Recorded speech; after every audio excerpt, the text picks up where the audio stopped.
Bueno, amigos, son las 9:19. Queremos agradecerle también su paciencia, su espera a la candidata Luz Marina Vega, quien está vía telemática. Nos habían dicho, está en territorio, hubiera sido importante que pueda venir al estudio, sin embargo entendemos esta necesidad también de poder realizar actividades en territorio. Y cuando le abordamos sobre los temas que queremos hablar el día de hoy, sobre temas de género, nos dijo, sí me interesa hablar de estos temas, así es que nos ofreció conectarse vía telemática y eso lo agradecemos. Muchísimas gracias, candidata Luz Marina, por estar hoy con nosotros.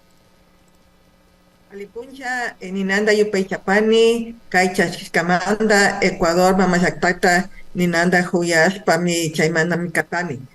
Buenos días a todos los ecuatorianos, ecuatorianas. Muchísimas gracias por la oportunidad, por el espacio, para que podamos transmitir y decir al Ecuador lo que está sucediendo y cuáles son nuestros planes de trabajo. Luz, mucho gusto. Primero, le saluda Denise. Hemos estado revisando un poco el trabajo con Sofi, de su historia también política, tiene bastante relacionamiento y personajes interesantes también alrededor suyo. ¿Cómo está hoy? Hemos podido ver algunas entrevistas y siempre también el rol de la mujer juega un papel indiscutible, donde el tratamiento mediático también es diferente. ¿Cómo está hoy, Luz? Muy bien. Mire, decirle que en realidad hay una presencia mayoritaria de hombres y creo que el espacio conseguido por la lucha de las organizaciones femeninas, las organizaciones que están trabajando por los derechos, es importante para visibilizar no solamente a mujeres, sino indígenas, mujeres afro, pero también a todos aquellos que de alguna forma no son considerados como entidades importantes que contribuyen muchísimo al país, como agricultores, las mismas damas de casa, ¿verdad? Entonces, sí es una realidad que se va transformando poco a poco y gracias a la lucha de las organizaciones sociales. En ese sentido, cada derecho que tenemos hoy así no nos ha sido regalado y por esa razón expreso que mi alegría que ustedes se hayan bautizado también como Warmis, que significa mujer en quichua, y eso significa que poco a poco la interculturalidad también se va reconociendo y se va ampliando.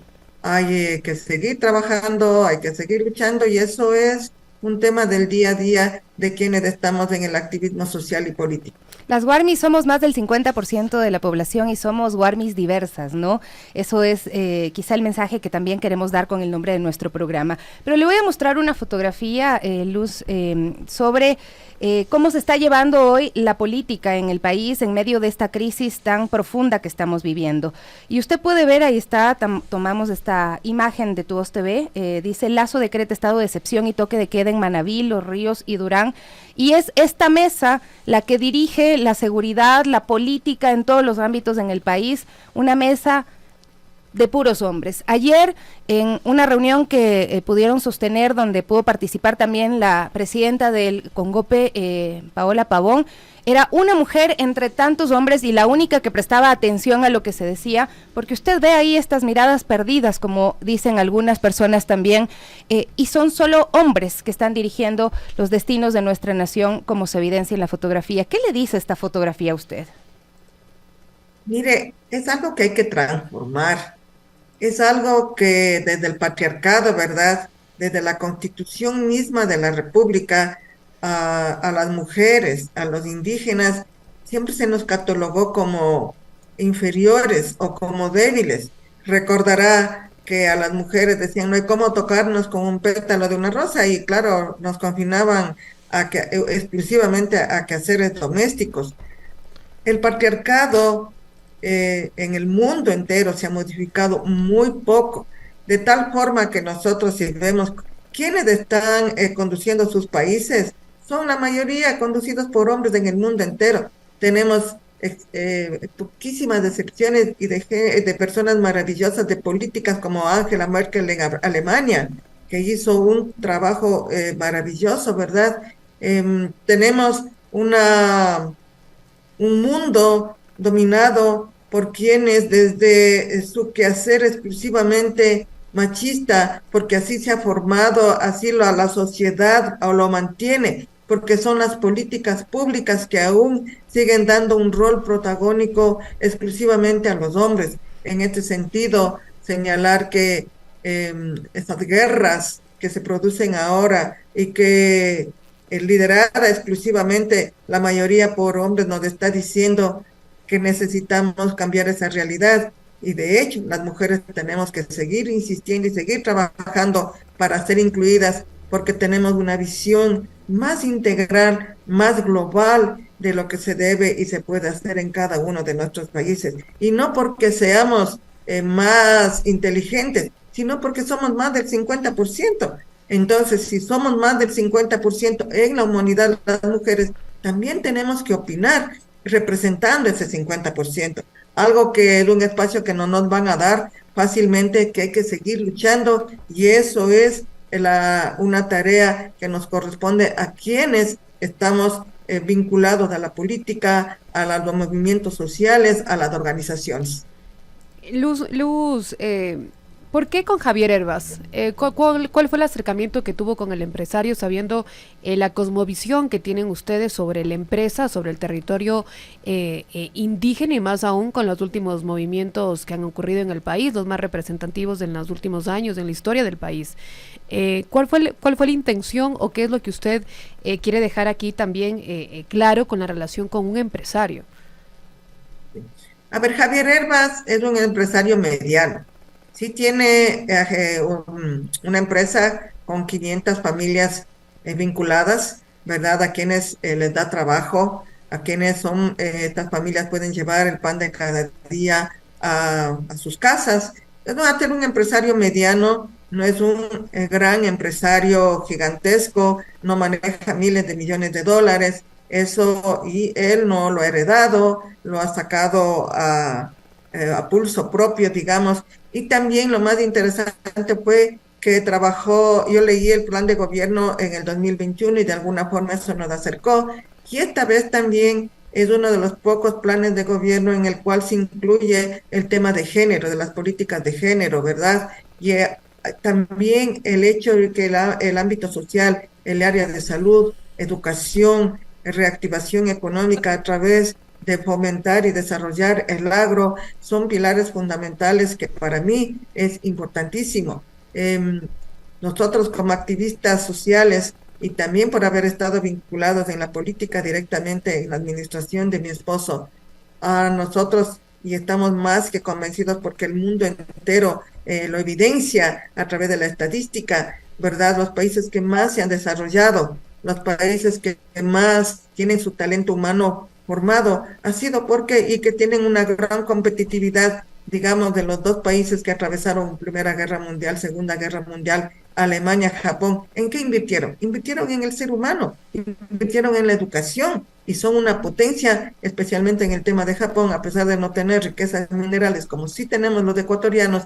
Sin embargo, son una potencia porque han formado a su población. Luz Marina, a la educación. Usted nos dice que el plan de Javier Hervas contiene este componente de género, y la verdad es que yo lo he buscado y no lo encuentro. De hecho, se menciona una sola vez la palabra género dentro del plan, y dice protección de grupos vulnerables, fortalecer los mecanismos de atención y prevención de la violencia de género, promoviendo la educación, la sensibilización y la capacitación de los funcionarios encargados de brindar atención a las víctimas.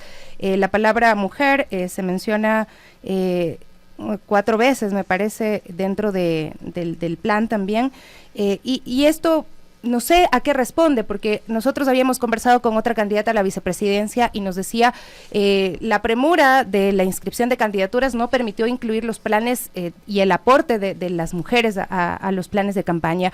¿Qué nos podría decir al respecto usted? Miren, en un plan de gobierno que quisimos que sea muy sintético, ¿verdad? Y sí tiene que ver mucho la premura. No se pudo poner todo lo que se necesita en este momento para trabajar el tema de la equidad de género. Pero hay algo muy importante que ahí se señala, y que usted lo ha leído, que tiene que ver con lo que actualmente el Ministerio de la Mujer y de Derechos lo está haciendo.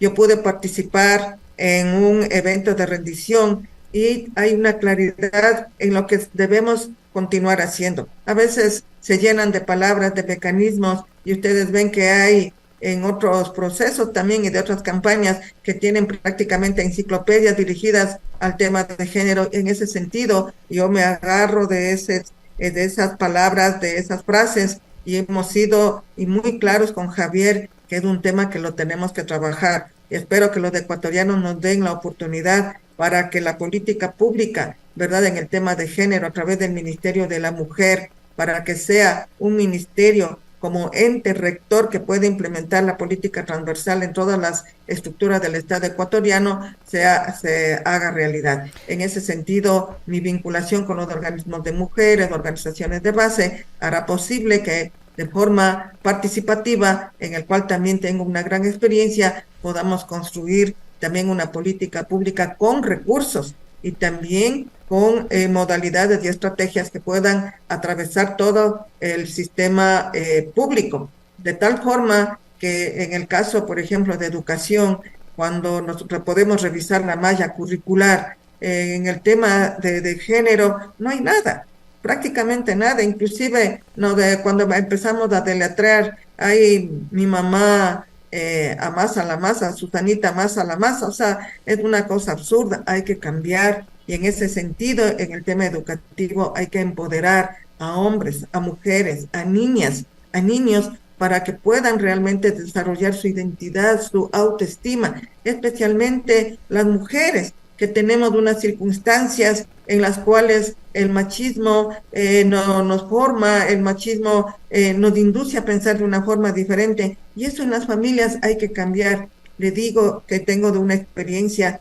mi papá, un hombre analfabeto, un hombre que no sabía leer y escribir, pero nos empoderó a las mujeres. A nosotros nos decía que tenemos que sobresalir, que tenemos que estudiar, que tenemos que dar nuestra voz, y cuando veníamos llorosas de las escuelas porque nos habían maltratado por nuestra condición, especialmente de étnica, por ser quichuas, nos veníamos y le decíamos, papá, nos dijeron esto, y decía, eso te dicen porque no te conocen, porque no saben quién eres, porque no saben la cultura que tenemos. Entonces es tu obligación enseñar, es tu obligación formar. Y de esas palabras de mi padre me llevo, y por eso necesitamos enseñar desde que somos pequeñitos, pequeñitas, a que sepamos cómo se construye las relaciones de género y empezar a empoderarnos.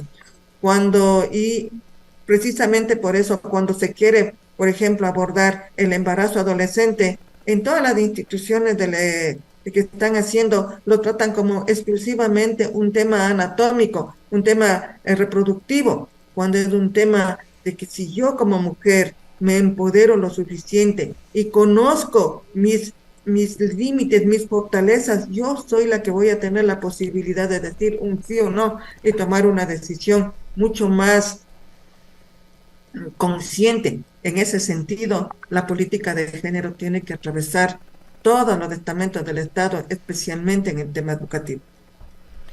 Vamos a hacer una pequeña pausa, Luz Marina. Estamos conversando con la candidata a la vicepresidencia de la República, Luz Marina Vega Conejo, médica de 58 años, hoy candidata a la vicepresidencia de la República por el movimiento Reto Listas 33, como binomio de Javier Hervás. Nació y creció, vive en Cotacachi, Imbabura. Su familia, ella lo ha dicho, su padre considera fue un gran yachak y su madre una extraordinaria yerbatera. Nina Pacari Vega es su hermana mayor. Ella dice que ha sido su soporte, su cable a tierra, su esposo Auqui Tituaña, primer alcalde indígena del cantón. Volvemos enseguida con ella para seguir conversando y revisando las propuestas que tienen en materia de género, pero también el enfoque en salud, que nos parece importante, dado que la candidata es médica. 9 de la mañana con 35 minutos, salió el promo que no era. Bueno, estamos con la candidata Luz Marina Vega, candidata por el movimiento Reto. Luz Marina, bueno, estamos de regreso, hay algunas inquietudes también de nuestros oyentes y nos dicen cuál es su opinión sobre quiénes fueron Mama Tránsito Amaguaña, Mama Dolores Cacuango. Ellas eran unas políticas que destacaron en nuestro país y ahí le hacen el cuestionamiento y nos dicen, usted citó primero a Merkel antes que a ellas. Mire, son grandes lideresas que no necesitaron una instrucción, una academia, para sensibilizarse frente a todas las injusticias que se cometen contra los pueblos y nacionalidades indígenas, contra los pueblos afro, contra los pueblos montubios, contra los pueblos mestizos que viven en la periferia, en las condiciones que actualmente podemos ver. Fueron unas visionarias, fueron mujeres que entregaron su vida y su lucha. Son para mí de máximo respeto. Yo no las conocí personalmente, y hay algo que cuando falleció una de ellas, todo mundo corrió al funeral. Yo no fui, porque tenía que ser coherente.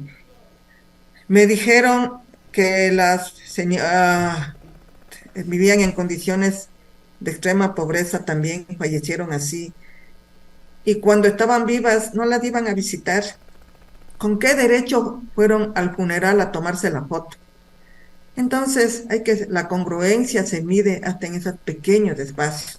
Mi homenaje a ellas, ¿verdad? Y así como todos los líderes, lideresas que han dado su vida, es seguir marcando el quehacer de uno en el día a día, haciendo incidencia en lo que más uno puede. Y aquí estoy, y por esa razón mi homenaje a ellas. No soy, si pueden revisar mis redes sociales, jamás me he tomado una foto donde estoy haciendo una minga, donde estoy entregando algún donativo, porque eso se hace de corazón, no porque nadie más le pueda pedir y estar ahí haciendo publicidad con algo tan sagrado. En ese sentido, mi trabajo ha sido más callado. Ahora mismo por temas políticos me pedían las fotos de los distintos eventos y me doy cuenta que no me he sabido tomar. Ahora me estoy tomando por el quehacer político y por el informativo, pero uno tiene que hacer su tarea en silencio, que en honor de las personas a las que a uno le permiten servir. Luz Marina, sí quedan algunos temas no tan claros. Usted particularmente en su plan de trabajo o en lo que usted se dedicará en el caso de llegar a la vicepresidencia, hace una propuesta fuerte en el tema de salud, habla de mejorar la infraestructura, habla también de salud mental, que es un tema crucial, e impulsar la atención primaria como eje central del sistema de salud. Sin embargo, son cuestionamientos que han venido haciendo también el movimiento indígena y particularmente la CONAIE, que ha denunciado históricamente y particularmente en los últimos 2 gobiernos estos tipos de problemas que tienen las comunidades. Y un rechazo rotundo también al gobierno de Guillermo Lasso. Sin embargo, en su momento se conocía el acercamiento que tendría también su esposo con el actual gobierno. ¿Qué le merece esto, dado que usted también se presenta en una propuesta, e insisto, de un empresario? Si bien Javier Herbas no es un gran empresario como lo ha descrito, su propuesta y su visión y sus discursos, lo hemos escuchado, fue candidato, es la segunda vez que es candidato a la presidencia, estaba más acercada con una visión no tanto de la cosmovisión indígena. Precisamente por eso yo vengo a equilibrar ese tablero. Miren, si ustedes ven de todos los otros candidatos, soy la única mujer, ¿sí? Indígena como binomio de presidencial, ¿no? En este sentido también, cuando nosotros queremos, hay que romper, cuando nos queremos situar. Eso no significa renunciar a las ideologías, ni mucho menos, pero sí con tener un amplio espectro. ¿En qué sentido? Cuando usted dice de un empresario, es como si fuese malo, es como si fuese ese empresario y ya de por sí le estamos poniendo un rótulo que dice no sirve o es malo. No, yo no dije eso, digo que los discursos del movimiento indígena y particularmente de las bases indígenas son bastante críticos con los empresarios, por eso llama la atención el acercamiento. Lo digo por lo que usted mismo propone, ¿no? Nunca he dicho que los empresarios son malos. Pero los empresarios, obviamente algunos sí en son. este caso, tenemos empresarios de todo. Tenemos los que hacen su labor y hacen sus empresas de forma honesta. A los que yo, el movimiento indígena, y ahí también no se debe confundir, no es a todo empresario, es a aquellos que se han aprovechado de la política del país para hacerse sus grandes fortunas. eso es totalmente diferente. Nosotros también como movimiento indígena hemos promovido que haya, ¿verdad?, que se haya la reactivación económica de tal fortuna, de tal manera que en Tungurahua el movimiento indígena está sosteniendo y se ha apalancado también en las cooperativas.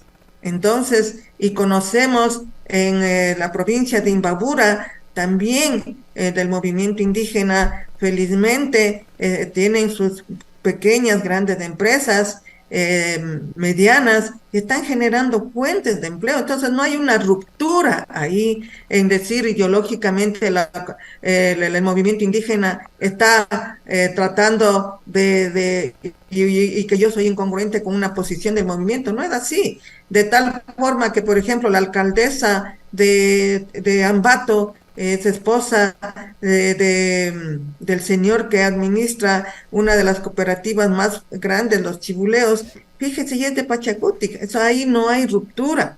¿En qué sentido nosotros ahora, por qué yo con Javier Herbas?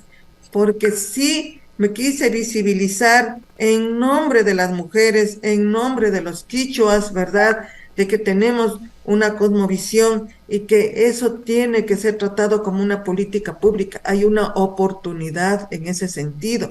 Y yo, con todo el trabajo y mi currículum, el haber estado en el voluntariado, el haber trabajado en salud, el haber transformado el tema de educación, el haber contribuido voluntariamente para posicionar el café orgánico en su momento a los mercados de Japón, de Italia, el haber contribuido a que el aguacate Hass sea hoy una realidad de Cotacachi que ya está exportando a Europa. Necesitamos generar trabajo, necesitamos desarrollar pequeñas empresas y por esa razón yo me vinculo porque lo social, que es lo fundamental, lo clave para desarrollar a un país, tiene que ir de la mano con la reactivación económica, no puede ir separado. A propósito, ¿qué opina usted sobre el movimiento indígena? Auqui, su esposo, ha sido crítico con la CONAIE en algún momento de una entrevista y dijo que, aparte de las divisiones que existen, estas disputas también que han sido también evidentes, ha criticado que la CONAIE ha perdido el rumbo. ¿Cuál es su opinión sobre el movimiento indígena, sobre las dirigencias, sobre la organización? Hay que separar lo que es como tal la organización de liderazgos que en ese momento o en un momento determinado existe.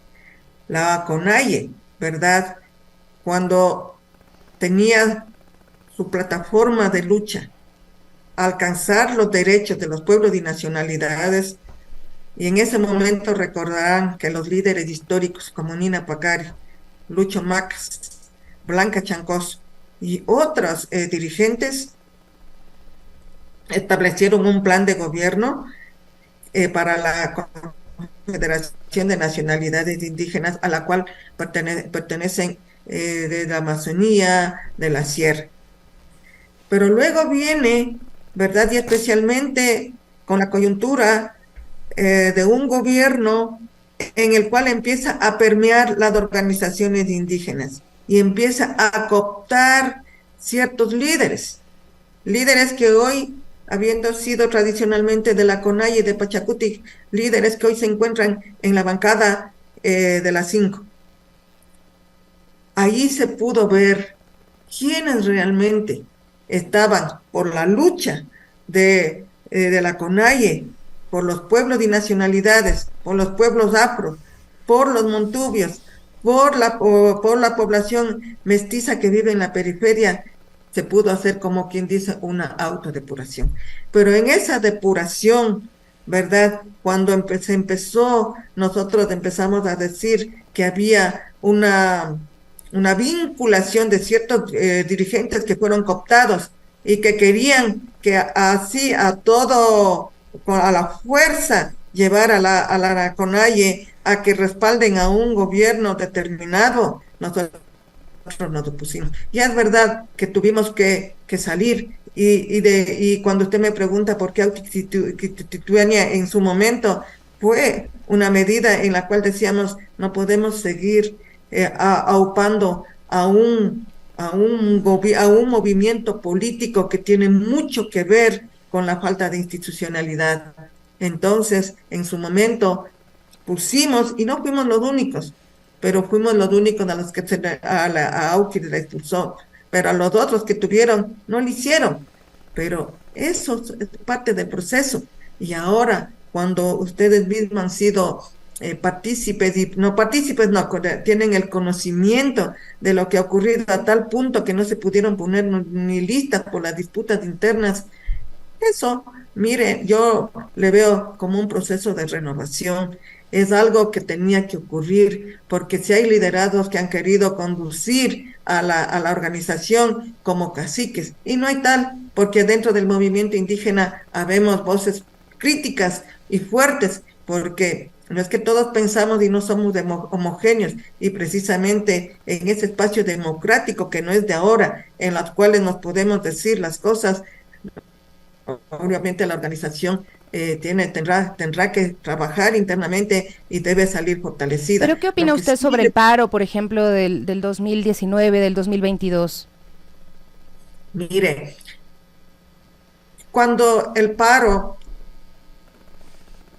si usted pudiera ir, ¿verdad?, a las comunidades de Chimborazo, Cotopaxi, Tungurahua, y vayamos no muy lejos a Esmeraldas, y usted puede ver carteles ahí, me voy a referir a Esmeraldas, y por qué el paro y por qué la violencia social ahora. En Esmeraldas hay rótulos donde dicen se vende 5 centavos de aceite, 1 centavo de fósforo, 5 centavos de arroz. Eso nos está diciendo que hay pobreza extrema. Luego, las familias son miembros de 10, 12 familias que viven en un solo ambiente, donde por su carencia económica no han tenido ni siquiera acceso a la escuelita. Peor a comprar un uniforme, peor a comprar una lista de útiles. Familias totalmente abandonadas, donde están cooptados por el alcoholismo, la droga.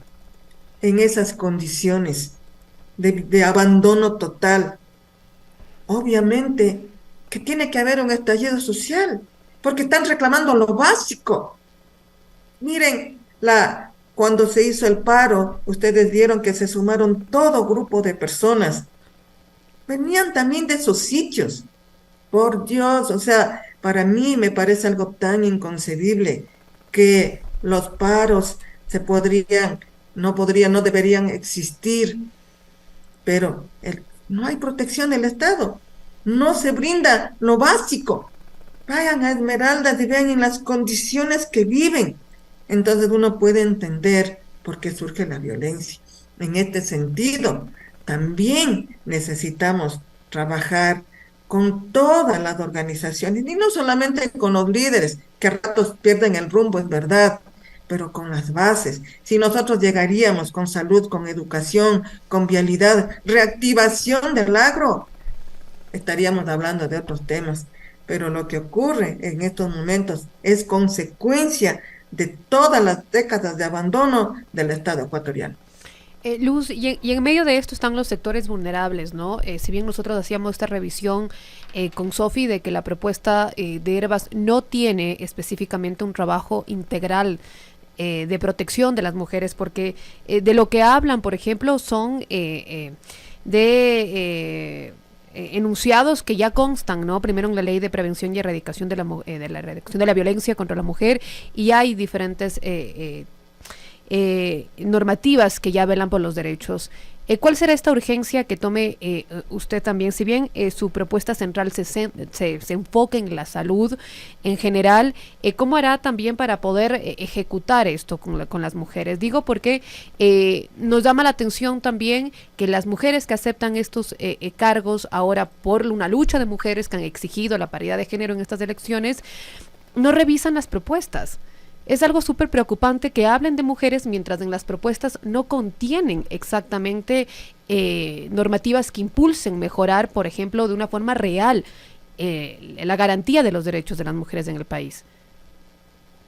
Mire, yo sí creo que no deberíamos faltarnos al respeto cuando nos dicen que no revisamos las propuestas.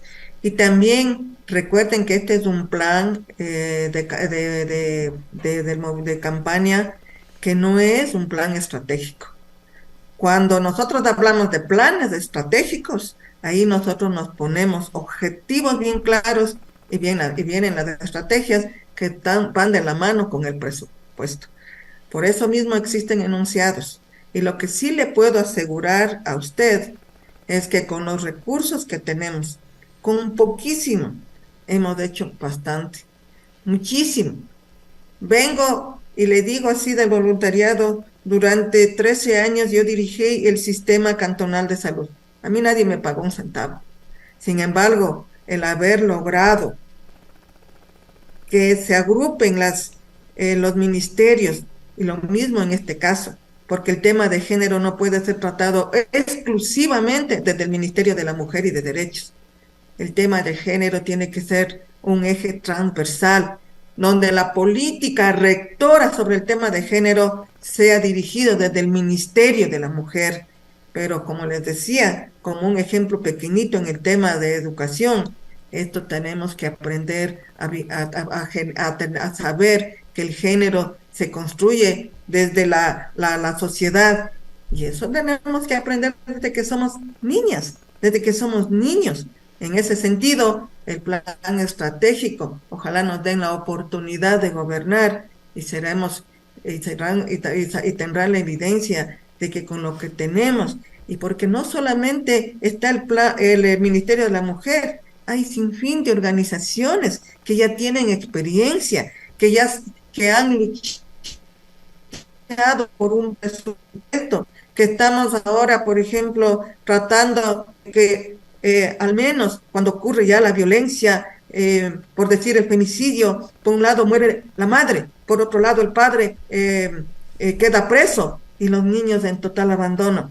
A esos niños hay que proteger, el Estado se tiene que responsabilizar, y por eso estamos planteando que los niños las familias que los acojan hacia los niños, el Estado tendrá que reparar de forma económica para que puedan esos niños tener un presente y un futuro.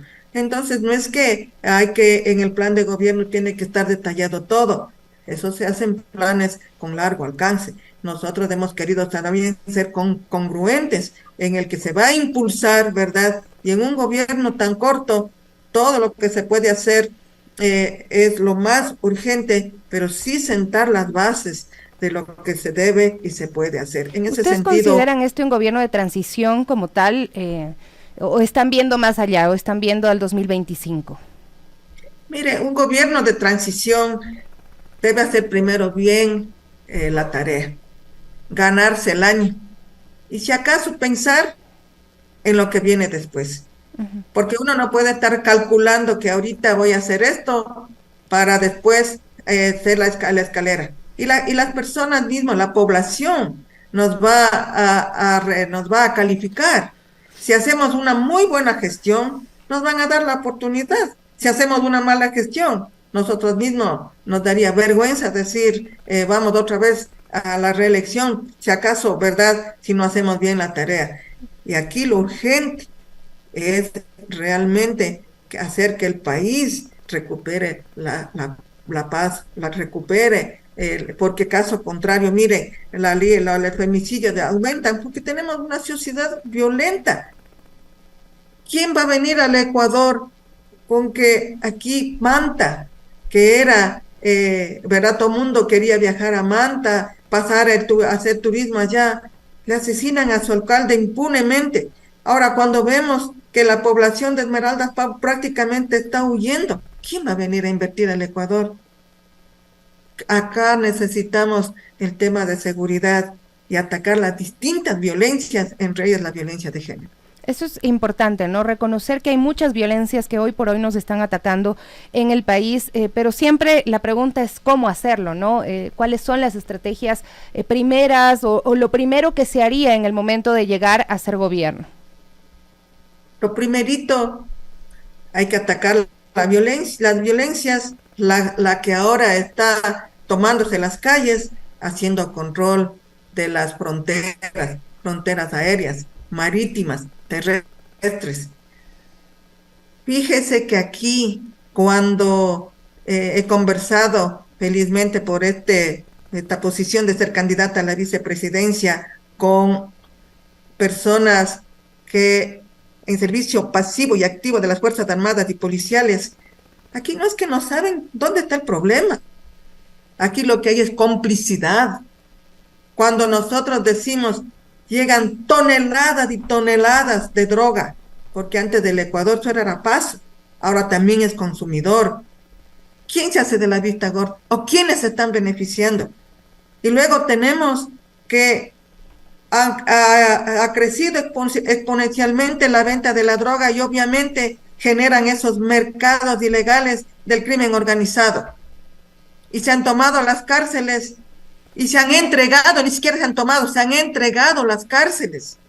Cuando ahora vemos y estamos del diario El Universo, Primicia, todo el mundo nos cuenta, ¿verdad?, que hay armamento más sofisticado que el que tiene la policía. ¿Cómo entró? ¿Cómo ingresó las motosierras? ¿Cómo ingresan las granadas? ¿Cómo tienen un estilo de vida con teléfonos inteligentes, verdad, que son capaces de manejar hasta drones? Esas son las preguntas que nos hacemos todos los días, candidata. ¿Qué enfoque le darían a la cooperación internacional, tomando en cuenta que el presidente deja firmados algunos convenios con Estados Unidos, por ejemplo? ¿Qué enfoque le van a dar al tema, le darían a la cooperación internacional? Mire, aquí necesitamos cooperar con todos los países. España tiene un fortísimo plan de seguridad por su experiencia en la lucha contra el terrorismo y nos acaban de decir que nos pueden colaborar. Lo mismo sucede con herramientas que nos pueden dar otros países como Estados Unidos, no son los únicos. Podemos aprender muchísimo de Medellín, que ya hizo de su ciudad violenta, hizo uno de los sitios más visitados por el turismo ahora.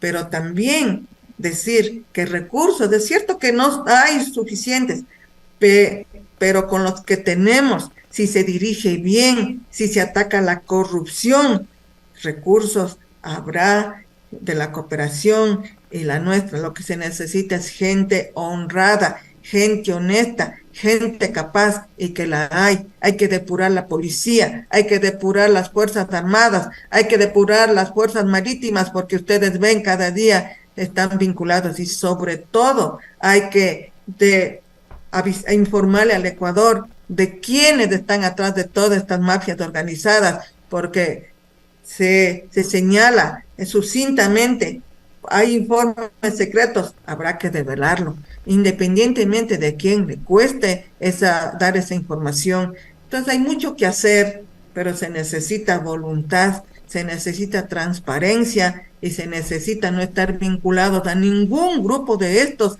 para que el Ecuador podamos nosotros realmente empezar a devolverle la seguridad, porque caso contrario, a nosotros los países nos van a abandonar, porque en el mercado mundial Ecuador es chiquitito.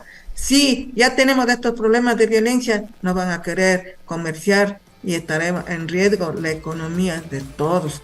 Entonces, los que podrán irse por recursos, se podrán ir a otros países, y los que no, y los que nos tenemos que quedar, entonces los que nos tenemos que quedar, tenemos que luchar para cambiar esta realidad.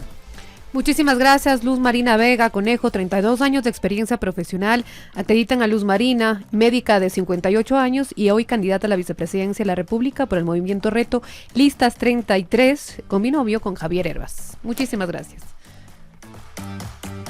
Un abrazo, muchísimas gracias por acompañarnos hoy. Así nos despedimos de las Warmis, mañana tenemos más temas, estén pendientes de nuestra programación.